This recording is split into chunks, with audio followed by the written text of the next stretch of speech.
Dans cette vidéo, je vais vous montrer comment on peut avoir différents formats personnalisés pour des cellules et puis switcher de l'un vers l'autre.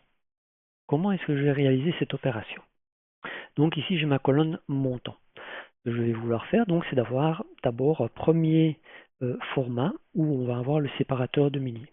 Ensuite, un deuxième format où on va avoir un format K, unité K, donc divisé par 1000, et un format M divisé par 1 million. Comment est-ce que je vais réaliser cette opération? Alors, la première chose, je vais aller sur développeur, insérer, et ici choisir les radio-boutons, donc la case d'options. Je vais en insérer une, donc ça sera pour mon format, donc avec séparateur de milliers. Alors pour avoir mon deuxième format, c'est assez simple en fait, je vais faire CTRL SHIFT, et avec ma souris, je déplace, et automatiquement j'ai une copie. Ça sera pour mon format M. Je refais la même chose, CTRL SHIFT pour mon format K. Oui. Alors, je vais modifier ici le texte tout de suite. Donc, on va dire ici format millier, donc avec le point de séparation. Celui-ci, je vais faire donc format K par exemple. Et ici, le format million.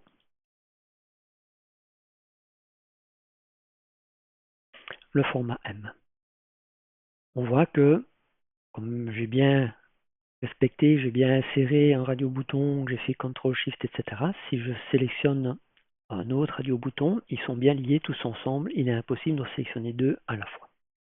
Alors ce que je dois faire aussi, c'est aller ici dans format de contrôle et je vais lier pardon, une cellule à ces radio-boutons. Je vais choisir par exemple cette cellule I3.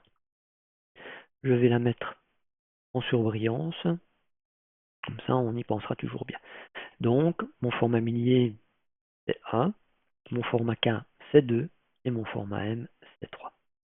Alors, comment est-ce que je vais maintenant opérer? C'est assez simple, je vais sélectionner ici mon tableau, et je vais aller sur mise en forme conditionnelle. Et je vais choisir une nouvelle règle, utiliser, et donc, ce que je vais dire, ben voilà, si I3 est égal à 1, c'est mon format donc millier, juste séparation avec un point, et bien je vais aller ici sur format et je vais choisir nombre et mon format personnalisé. Et mon format personnalisé, c'est celui-ci. Donc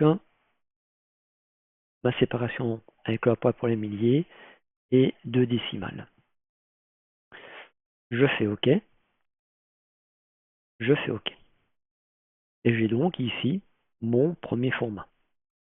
Pour faire mon deuxième format, c'est assez simple. Je vais aller ici sur Nouvelle règle, utiliser le format, et je vais lui dire, si jamais maintenant c'est égal à 2, c'est mon format K. Donc, comment est-ce que je fais?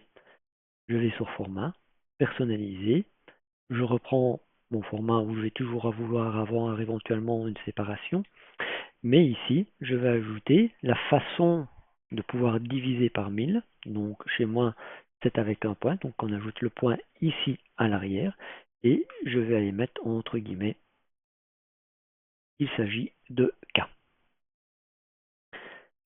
Je fais OK, et je vais avoir mon troisième format en millions. Donc je vais aller sur Nouvelle règle. Alors j'aurais pu faire aussi ceci, gérer les règles. Donc ici, j'ai mon format normal, mon format K.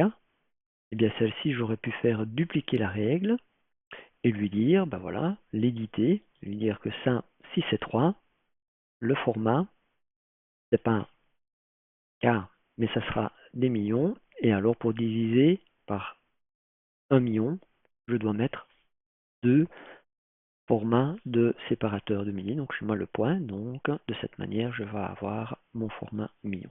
Je fais OK, je fais appliquer, et voilà. Et donc maintenant j'ai mon format millier, donc on l'a bien vu tout à l'heure, je n'avais pas le point qui séparait les milliers. Mon format K, il passe en deux, et du coup il adapte ici, et il a divisé par 1000, si je reviens sur les milliers par exemple ici c'était 9212, là avec le format K, j'arrive à 9,21K. Et pour mon format M, et bien voilà, on a maintenant 0,13M, 0,01M, etc. Et je passe très facilement de l'un à l'autre en choisissant ce que je veux. Et vous pouvez faire ça pour différents formats. J'ai ici par exemple une mise en forme, je ne vais pas le refaire, mais vous avez compris, ici j'ai une date, j'ai un article, j'ai des pourcentages, ça c'est l'affichage normal. Mon affichage modifié, eh bien, ça change le format de la date. Au point de vue de l'article, ça rajoute l'ID, et au point de vue du pourcentage, ça le met bien avec visuellement le pourcentage. Je peux revenir sur l'un ou sur l'autre sans aucun problème. Voilà, une petite astuce pour pouvoir changer très facilement le format que vous avez pour vos nombres ou pour une date ou pour autre chose. J'espère que vous aurez appris quelque chose et à la prochaine.